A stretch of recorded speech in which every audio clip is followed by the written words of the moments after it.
நண்பர்கள் அனைவருக்கும் வணக்கம். இன்னைக்கு நம்ம இந்த வீடியோல சற்று முன் தமிழகத்தில் மிக முக்கிய 12 அறிவிப்புகள் வெளியாகியுள்ளன. சோ அது என்னென்ன அறிவிப்புகள் அப்படிங்கறத பத்தி தான் இப்ப நம்ம பார்க்க போறோம்.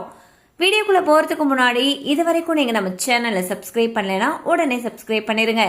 அப்படியே பக்கத்துல இருக்கக்கூடிய பெல் பட்டனையும் கிளிக் பண்ணிருங்க. அப்பதான் நாங்க போடக்கூடிய அனைத்து பயனுள்ள தகவல்களும் உங்களை கரெக்ட் டைம்க்கு ரீச் ஆகும். இப்ப வாங்க வீடியோக்குள்ள போலாம்.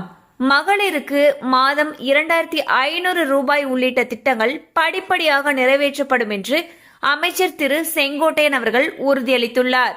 பாலியல் வன்கொடுமை உள்ளிட்ட குற்றம் புரிவோருக்கு கடும் தண்டனை பெற்றுத்தரப்படும் என்று முதலமைச்சர் திரு விஜய் அவர்கள் உறுதியளித்துள்ளார்.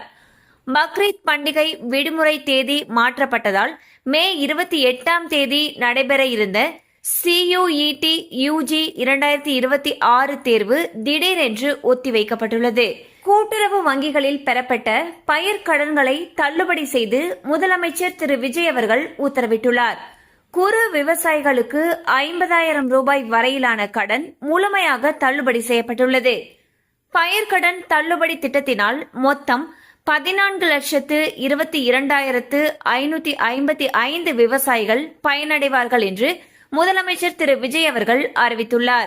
தொடர் விடுமுறையை முன்னிட்டு சிறப்பு பஸ்கள் இயக்கப்படும் என்று தமிழக அரசு அறிவித்துள்ளது. பக்ரீத் பண்டிகை முகூர்த்த நாள் மற்றும் பள்ளிகள் திறப்பையொட்டி மே 31ஆம் தேதி வரை சிறப்பு பேருந்துகள் இயக்கப்படும் என்று போக்குவரத்து துறை கூறியுள்ளது. பள்ளிகள் திறப்பு தேதியை நீட்டிப்பது குறித்து அடுத்த சில நாட்களுக்குள் அறிவிக்கப்படும் என்று அமைச்சர் திரு ராஜ்மோகன் அவர்கள் தெரிவித்துள்ளார். மேலும் பள்ளிகள் திறப்பு நாளன்றே மாணவர்களுக்கு தேவையான பாட புத்தகங்கள், குறிப்பேடுகள் உட்பட அனைத்து பொருட்களும் கிடைக்க வழிவகைகள் செய்யப்பட்டுள்ளதாக கூறியுள்ளார். ஹாஸ்பிட்டலுக்கு தடையில்லா மின்சாரம் வழங்குமாறு ஊழியர்களுக்கு TNEB உத்தரவிட்டுள்ளது. சென்னை உட்பட பல மாவட்டங்களில் அறிவிக்கப்படாத மின்வெட்டு இருப்பதாக குற்றச்சாட்டுகள் எழுந்துள்ளன. விவசாய அடையாள எண் பெற மே 31ஆம் தேதிக்குள் உழவர்கள் தவறாமல் பதிவு செய்ய வேண்டும் என்று தமிழக அரசு உத்தரவிட்டுள்ளது. பொதுமக்களிடம் ரேஷன் கடை ஊழியர்கள் அன்பாக நடந்து கொள்ள வேண்டும் என்று அமைச்சர் திரு காந்திராஜ் அறிவுறுத்தியுள்ளார்.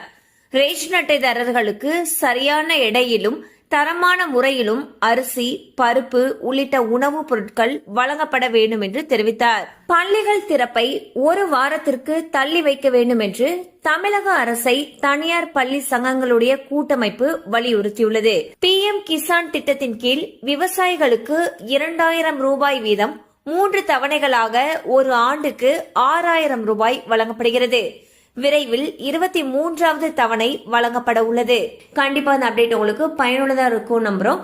மேலும் இது போல அப்டேட்ஸ் உங்களை உடனே ரீச் ஆகணும்னு நினைச்சீங்கன்னா நம்ம சேனலோட தொடர்ந்து இணைந்திருங்கள். தேங்க்யூ ஃபார் வாட்சிங்.